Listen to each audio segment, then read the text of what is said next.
Dua flagship 2025 yang menjadi kamera powerhouse dalam pasaran ketika ini, Xiaomi 15 Ultra dan juga Vivo X200 Pro. Kita dapat lihat yang mana masing-masing setiap brand macam berlumba-lumba untuk tunjukkan kepada pesaing mereka yang my camera is better. Sampaikan kita sendiri sebagai pengguna juga turut diserang dengan persoalan itu akan mana yang lebih baik. Jadi izinkan saya untuk menjawab persoalan itu dari 5 aspek: color profile, video quality, telephoto zoom, portrait dan juga OIS.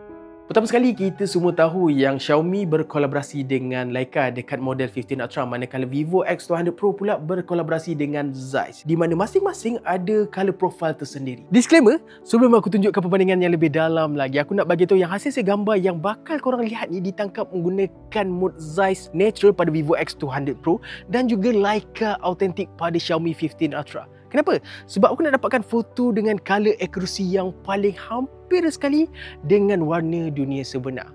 Tapi bila kita bandingkan kedua-duanya, aku dapat lihat Leica Authentic dekat phone Xiaomi ni dia memberikan color temperature yang warm begitu. Aku boleh cakap hasil yang aku dapat tu macam warna-warna terang dan juga muda. But untuk Vivo X200 Pro pula, aku lihat hasil gambar yang diberikan tu mempunyai kontras yang bukan lebih tapi slightly tinggi. Daripada gambar-gambar ni kita dapat lihat algoritma Zeiss ni dia memekatkan warna dekat dalam hasil gambar yang diberikan, but bukanlah dalam magnitude yang besar sampaikan perbezaan tu begitu ketara dari segi color profile antara 15 Ultra dan juga X200 Pro. Sebab kalau kita letakkan side to side comparison, hasil gambar daripada 15 Ultra ke mahupun Vivo X200 Pro tak jauh sangat beza je. Just dekat Vivo tu kita dapat lihat kontras warna tu sedikit tinggi. But in case korang lebih prefer mode yang enhancekan color profile dekat dalam hasil gambar yang korang nakkan tu, just boleh try Leica Vibrant dan juga Zeiss Vivid. But kalau kita buat comparison antara Leica Vibrant dan juga Zeiss Vivid, dia memberikan corak yang sama, di mana aku lihat hasil gambar daripada Vivo tu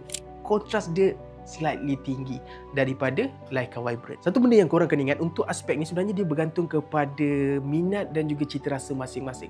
Di mana personally, aku lebih prefer hasil gambar yang diberikan daripada kamera Vivo. Sebab apa tahu? Sebab kontras warna yang slightly tinggi tu dia kena dengan aku punya cita rasa. Namun begitu, korang jangan salah faham, itu tidak bermaksud yang aku mengatakan Xiaomi 15 Ultra tu tak cantik. Bukan begitu. Hasil gambar dia tetap cantik. Sekali lagi aku ingatkan, dia bergantung kepada minat masing-masing. Mungkin ada sebahagian daripada penonton di luar sana lebih prefer color profile yang ditunjukkan daripada lensa Leica dekat Xiaomi 15 Ultra, dan mungkin ada yang minat daripada kamera Zeiss di Vivo X200 Pro. Cumanya pada waktu malam atau low light, aku perasanlah warna pada kedua-dua phone ni dia cenderung untuk lari sedikit. Sebagai contoh, dalam gambar yang sedang korang lihat ni, kalau diikutkan cahaya lampu pada bangunan tu dia lebih pekat sedikit di dunia nyata berbanding apa yang sedang korang lihat. Tapi jangan risau, sebab ini berlaku dalam certain situation sahaja. Macam color profile tadi, kita dapat lihat Vivo X200 Pro menang, di mana kontras dalam hasil gambar yang diberikan tu slightly tinggi kalau dibandingkan dengan Xiaomi 15 Ultra. But untuk video, lain pula cerita dia. Daripada mode yang sama, format rakaman 4K 60fps di setiap kamera X200 Pro dan juga 15 Ultra, kita dapat lihat yang video pada Xiaomi 15 Ultra ni warna dia lebih enhanced dan slightly strong kalau dibandingkan dengan X200 Pro. Tapi korang jangan rasa, sebab kalau diikutkan dengan mata kasar, perbezaan ini tidaklah ketara sangat dan korang memang tak nampak sangat dia punya beza. Lainlah kalau korang tu betul-betul in-depth ataupun invest into videography. Namun begitu, aku memang berpuas hati dengan hasil video kedua-dua flagship dari Xiaomi dan juga Vivo pada tahun ni. Detail pada setiap frame dalam video aku tu memang sharp. Noise korang memang takkan nampak lah.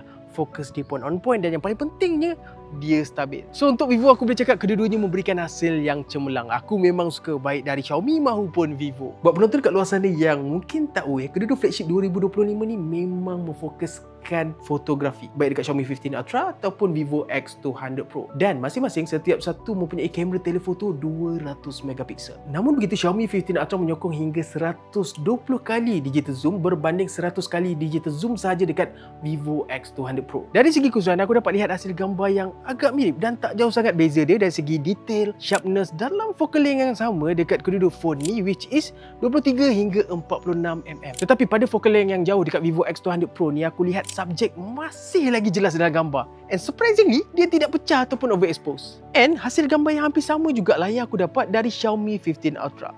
Aku boleh kata image dari kedua-dua phone ni memang tak jauh sangat beza dia. Tapi jangan lupa itu bergantung kepada beberapa faktor yang memainkan peranan. Setiap hasil gambar yang aku dapat tu memang cantik, jelas, dan aku boleh cakap dia memang setimpal dengan harga phone-phone flagship ni. Tapi bila aku try digital zoom yang lebih jauh, hasil yang aku dapat dia fluctuate sikit dekat kedua-dua phone ni. Ada masanya gambar dari Vivo lebih cantik dan kadang-kadang gambar digital Xiaomi pula lebih jelas. Namun daripada pengalaman penggunaan aku dekat kedua-dua phone ni, hasil gambar digital zoom dekat Xiaomi 15 Ultra dia lebih konsisten dari segi kejelasan, kualiti yang baik dan sharpness dia kalau dibandingkan dengan Vivo X200 Pro. Portrait ni bagi pendapat aku salah satu mode kamera yang paling menarik yang korang boleh try dekat phone masing-masing. Sebab apa? Kehadiran bokeh tu dia menghasilkan satu depth of field yang membuatkan fokus frame tu pada subjek. Dalam bahasa mudah, korang akan nampak lebih profesional, gambar pun lebih cantik dan dia macam ada cerita tersendiri. Sejak pertama kali aku try portrait dekat Vivo X200 Pro ni pada tahun lepas, jujur aku cakap aku tak pernah kecewa langsung. Macam sedang korang lihat ni, subjek dia memang jelas. Hasil gambar dia tu memang nampak natural. And korang boleh lihat cutting bokeh tu clean habis. Korang takkan nampak lah ada part yang tak kemas ataupun comot. Dan bila aku buat side-to-side comparison, aku lihat perbezaan dia tu tak ketara sangat.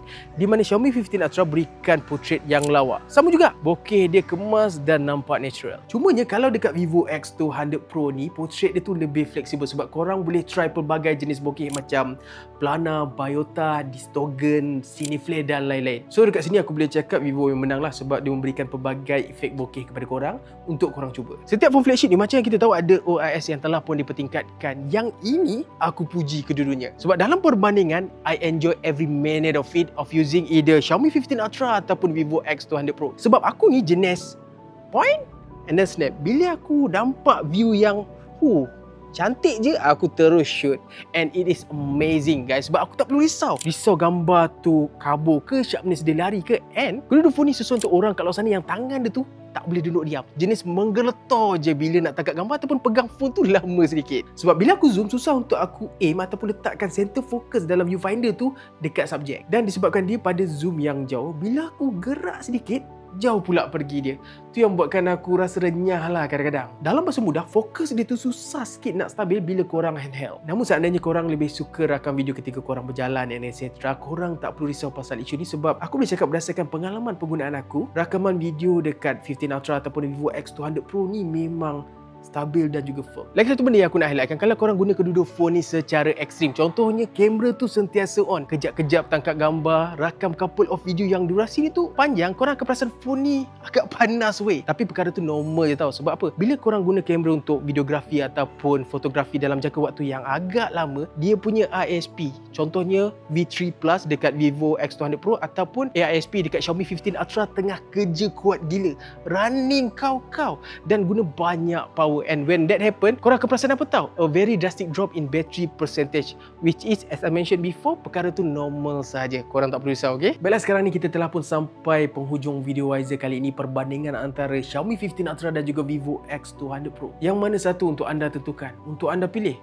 Untuk kita lihat mana yang lebih baik. Mungkin ada di kalangan anda di luar sana yang lebih menyukai color profile yang warm, tidak terlalu pekat. Yes, boleh memilih Xiaomi 15 Ultra, tapi mungkin ada yang in tune ataupun on my side yang lebih preferkan hasil gambar yang mempunyai kontras sedikit tinggi. Of course, Vivo X200 Pro adalah jawapannya. Dan tidak mustahil juga, mungkin ada di kalangan kita yang bila tangkap gambar tu dia fokus kepada telefoto. Ingin tangkap gambar pada jarak yang jauh tapi inginkan kualiti gambar yang jelas. Kita tidak nafikan itu merupakan salah satu strong point yang ada pada lineup X series daripada Vivo.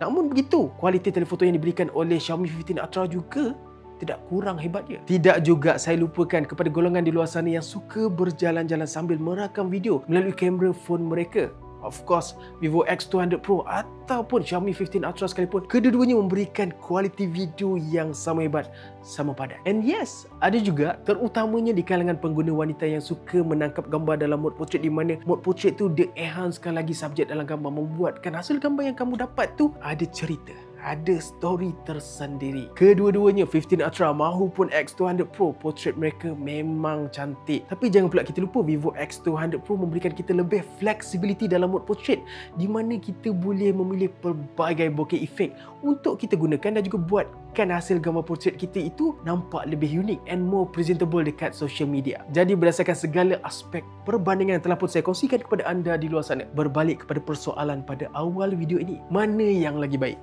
Vivo X200 Pro, Xiaomi 15 Ultra? Itu saya biarkan anda di luar sana untuk menjawabnya.